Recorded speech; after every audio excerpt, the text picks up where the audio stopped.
In my last video about the Blazar Remus lenses, I got a lot of comments complaining that I didn't know what I was talking about and that shooting with these lenses wide open, they are sharp. Now, first I want to go out and say any lens shot wide open will be softer than if you had stopped it down by about a stop or two. However, some lenses are softer than others, and I recognize that the A set and B set of these anamorphic lenses do look different in terms of sharpness. However, it's not the full story just to say that, oh, these lenses are sharper than I say they are. So I figured this morning I would go and shoot just a little short scene at 3 different apertures, being T2.0, T2.8, and T4, and show you guys the difference. Since I haven't really tested that before, I've pretty much just looked at it on a lens chart and went, oh, well, shooting anything wider than T2.8 doesn't look good to me for my personal preference. So I shoot at a more closed down aperture. However, I wanted to show you guys on YouTube what this actually looks like and why I made that decision and why you honestly should too. These lenses aren't meant to be shot wide open, and I'll show you exactly why in just a minute. Now, before I launch straight into the video, I want to talk about a couple things. First, I didn't mention this in my last video. The Blazar Remuses are marketed as vintage anamorphic lenses, and I don't know if that was kind of the point from the get-go to make them look vintage, or that they just kind of looked a little bit vintage by nature, just because these are budget anamorphics and they just went that route with marketing, which, hey, if that's what happened, they certainly give that vintage anamorphic look, and I think it works. I'm a fan of vintage lenses. I love this lens. There are, some qualities about it that aren't my favorite, and I've discussed that in my previous video. If you haven't seen it, go watch it. It's definitely useful to know if you're gonna buy these lenses. You're definitely gonna wanna watch it. But this video is just about the aperture, and these are just my thoughts. If you disagree with me, leave a comment below. I'm happy to talk about that. If you have more questions, leave a comment below. I'm happy to answer them. I'm pretty much just posting these videos to just go, hey, here's the stuff I've used, here's what I like and don't like about it. You guys make the decision on whether you want to buy or rent it on your own. But without further ado, let's get into these clips, let's discuss them, and let's really talk about what these lenses excel at and what apertures they break down at.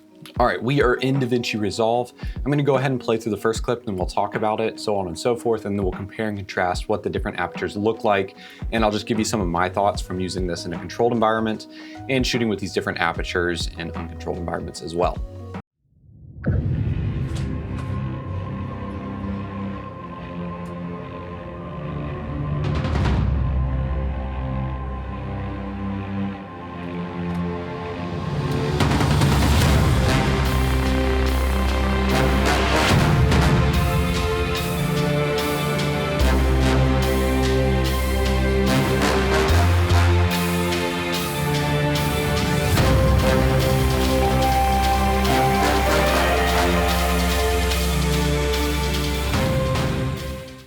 All right, so that's the first clip. Now you're probably noticing a few things, and I want to talk about those things real quick because they're pretty darn important. The first, there is haze in the room. I intentionally made this test tricky to tell the difference between what's actually going on with the lens and what's actually going on with the ISO softening it up, or the haze maybe diffusing things a bit. I wanted to make it tricky. I didn't want to make this a clean and cut comparison. It's like testing things on a lens chart.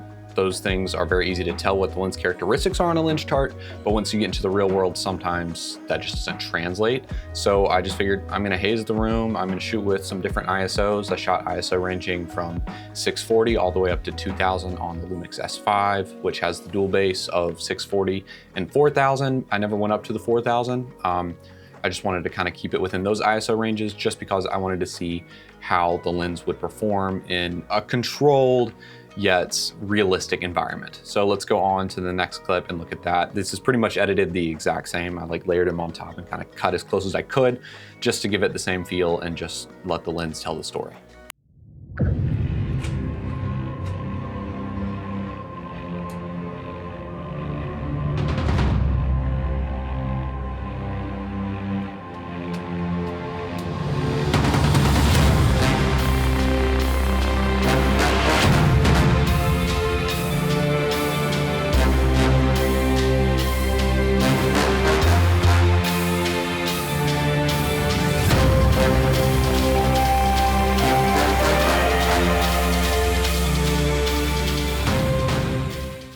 Real quick, I just want to interject and say if you're enjoying the video so far, leave a like and a comment and subscribe if you really like the videos that I've been putting out lately. I'd like to put out more videos like this, and the more subscribers, likes, and engagement that I get, the more I can do this for y'all and showcase the gear that y'all are considering buying.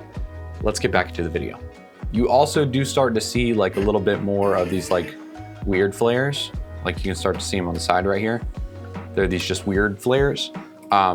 It's not that those are suddenly existing normally. Like it's not like, oh, you know, they suddenly popped up because you stopped down. They've always been there, but they get a little covered up by kind of the haze of shooting wide open.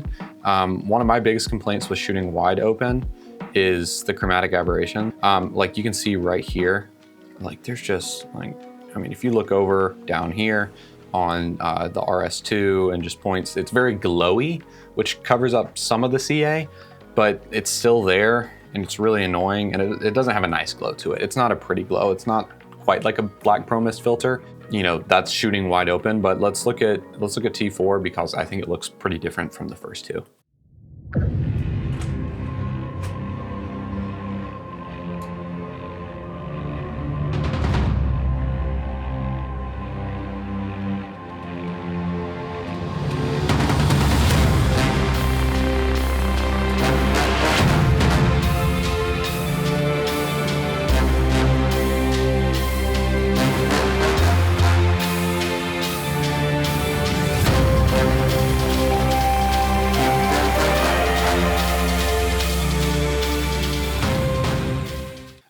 I'm just finding that out of these three apertures, I think I like T4 the best. There are some shots where definitely T28 looks better. Like I think the close-up of putting the camera on the gimbal, I think that looks better at T28. And I'd potentially use T20 if I really wanted that look, or the director really wanted like a really swirly background. But there's always diopters, and you can move the lens closer if you want that as well. So again, there are options to getting these lenses looking the way you want without shooting at a wide open aperture. To close off this video, I just want to say that, again, these are all my personal subjective opinions. If you disagree, leave a comment below. If you're curious to know more, leave a comment below. But other than that, I will probably keep reviewing this lens and putting out more things on YouTube as I discover them. And I am planning on getting the 33mm 1.8 lens as soon as that releases in November. So I'm excited about that, and I'm excited to test that and show that to y'all as well. Until next time.